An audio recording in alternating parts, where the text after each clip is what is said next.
Okay, class 12। Good morning students. आज हम लोग सीखेंगे, कल हम लोगों ने टॉपिक पढ़ा था रिवैल्यूएशन अकाउंट, और रिवैल्यूएशन अकाउंट के कुछ न्यूमेरिकल्स किए थे। अब रिवैल्यूएशन अकाउंट बनाना तो हम लोगों ने सीख लिया। रिवैल्यूएशन अकाउंट बनाने के साथ साथ बैलेंस शीट में कुछ ऐसे आइटम्स दिए होते हैं जिनको हमें एडमिशन के टाइम पे, न्यू पार्टनर के एडमिशन के टाइम पे उनका ट्रीटमेंट कुछ ना कुछ करना होता है। अब वो आइटम्स कौन कौन से हो सकते हैं? कोई रिजर्व्स हो गया, चाहे वो जनरल रिजर्व हो, वर्कमैन कंपनसेशन फंड हो, या accumulated profit and loss account हो। अब हमें इनका कैसे ट्रीटमेंट करना होगा, इनके बारे में क्या होगा, क्योंकि जब कोई नया पार्टनर एडमिट होता है फर्म में, तो क्या कोई भी पर्सन चाहेगा कि जो उनका शेयर है वो ओल्ड पार्टनर्स के अलावा उसको भी दिया जाए। जैसे हम एक एग्जांपल ले लेते हैं, हम लोगों ने एक एग्जांपल ले लिया, जैसे 3 पार्टनर थे ए बी सी, इन्होंने डी को एडमिट किया। डी हमारी फर्म में एडमिट हुआ 1/4 के लिए।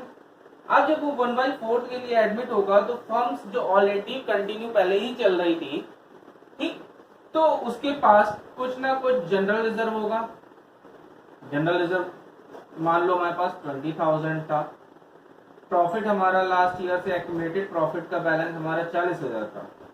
ठीक, अगर हम सिर्फ इन दोनों आइटम्स की अभी बात करते हैं, अगर ये दोनों आइटम हमारे पास थे पहले से, जब डी को एडमिट किया तो क्या डी इस प्रॉफिट को पाने के लिए हकदार है? क्या वो इस प्रॉफिट को लेने के लिए शेयर करेगा? या ये तीनों पार्टनर्स जो ऑलरेडी यहाँ एग्जिस्ट कर रहे थे, जिनकी मेहनत की वजह से फर्म को रन करने की वजह से ये प्रॉफिट जनरेट हुआ था या रिजल्ट्स क्रिएट हुए थे, वो ये चाहेंगे कि जिसमें इसकी कोई मेहनत ही नहीं है डी की, उसको हम ये शेयर प्रोवाइड कर दें? नहीं। तो अब जब डी को हम ये शेयर प्रोवाइड नहीं करेंगे या डी इस शेयर को लेने का हकदार नहीं है, तो हम क्या करें कि ये रिजर्व और प्रॉफिट जो ओल्ड पार्टनर्स हैं वो ओल्ड पार्टनर्स के पास ही चला जाए। इसके लिए हम क्या करेंगे कि एबीसी को हम ये अमाउंट डिस्ट्रीब्यूट करेंगे।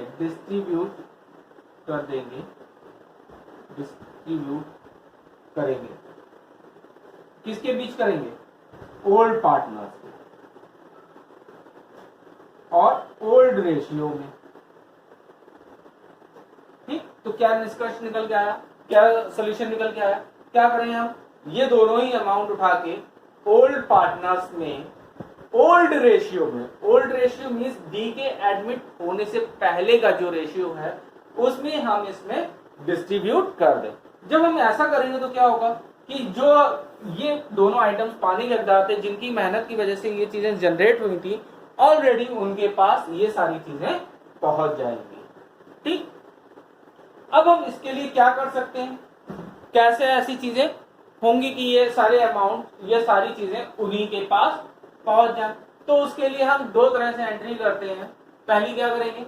For distributing reserves and accumulated profit. सबसे पहले हम क्या करें, जो हमारे पास रिजर्व्स और एक्युमुलेटेड प्रॉफिट है वो हम ओल्ड पार्टनर्स में डिस्ट्रीब्यूट कर दें।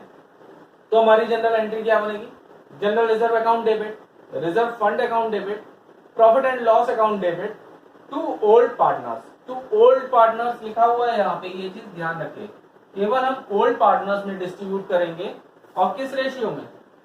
Old profit sharing ratio, old profit sharing ratio. ठीक, इसको हम किस में डिस्ट्रीब्यूट करेंगे? केवल ओल्ड प्रॉफिट शेयरिंग रेशियो में ही डिस्ट्रीब्यूट करेंगे। ठीक, अब जैसे कंपनी के पास या फर्म के पास प्रॉफिट जनरेट है, तो हमने उसको क्या किया? ओल्ड पार्टनर्स में डिस्ट्रीब्यूट कर दिया। लेकिन डी के एडमिट होने से पहले अगर फर्म्स के पास कुछ लॉस भी है, प्रॉफिट होने की जगह कुछ एक्युमुलेटेड लॉस है, या कोई डिफर्ड रेवेन्यू एक्सपेंडिचर है, या फिर कोई डिफर्ड एक्सपेंडिचर है जो लंबे समय के लिए किए जाते हैं, या कोई एडवर्टीजमेंट सस्पेंस अकाउंट है, discount on issue of shares या और डिवेंचर है, तो ये सारे हमारे लॉस और एक्सपेंसेस हैं। अब जब वो प्रॉफिट शेयर नहीं करेगा डी, तो क्या वो लॉस शेयर करेगा? नहीं, उस केस में भी वो लॉस शेयर नहीं करेगा। तब जितने भी एक्सपेंसेस होंगे या लॉसेस होंगे उसके आने से पहले के, वो हम ओल्ड पार्टनर्स में ओल्ड रेशियो में, किसमें, ओल्ड पार्टनर्स में ओल्ड रेशियो में डिस्ट्रीब्यूट कर देंगे।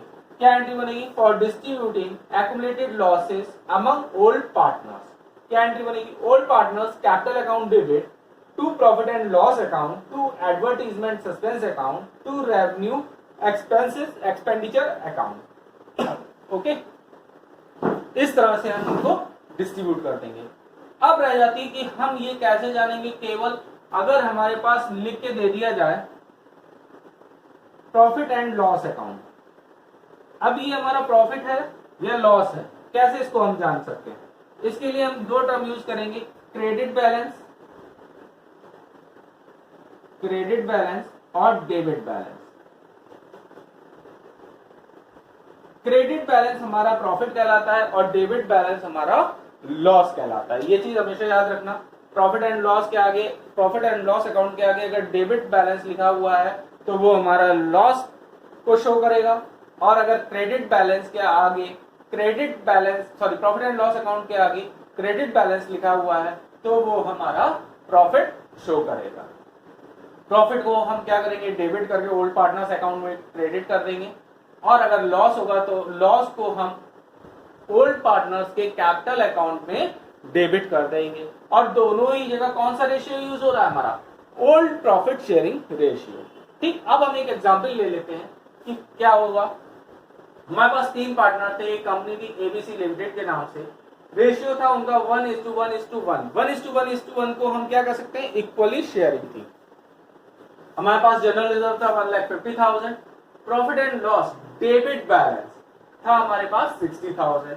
पास करनी है हमें जनरल एंट्री एबीसी लिमिटेड के पास, तो हम सबसे पहले क्या करेंगे, एक तरफ हमें जनरल रिजर्व को डिस्ट्रीब्यूट करना है और साथ ही साथ जो लॉस इनकर्ड हुआ है उसको भी डिस्ट्रीब्यूट करना है। तो सबसे पहले हम जनरल रिजर्व को डिस्ट्रीब्यूट करते हैं। General reserve account debit to A's capital account to B's capital account to C's capital account. Okay, अब हमारे पास ओल्ड पार्टनर्स हैं, इनके ओल्ड रेशियो में ही हमें डिस्ट्रीब्यूट करना है। ओल्ड रेशियो है इक्वल, तो जनरल रिजर्व हमारा था 1,50,000। 1,50,000 का हमने तीनों में डिस्ट्रीब्यूट किया 1/3:1/3:1/3। तो हमारा निकल के आया 50,000, 50,000 एंड 50,000।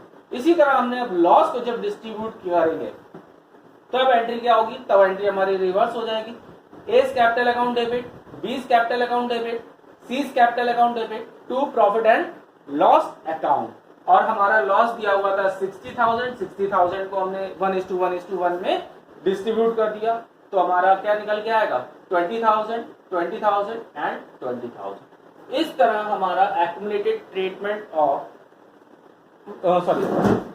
हमारा topic accounting treatment of accumulated profit and reserves. इस तरह ये टॉपिक हमारा क्लोज हो जाता है।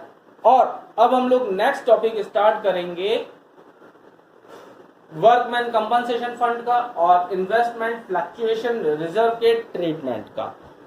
ठीक, इससे रिलेटेड क्वेश्चन आप लोग स्टार्ट कर दीजिए, जो भी डाउट्स होते हैं वो आप मुझसे पूछ लीजिएगा। Okay, thanks.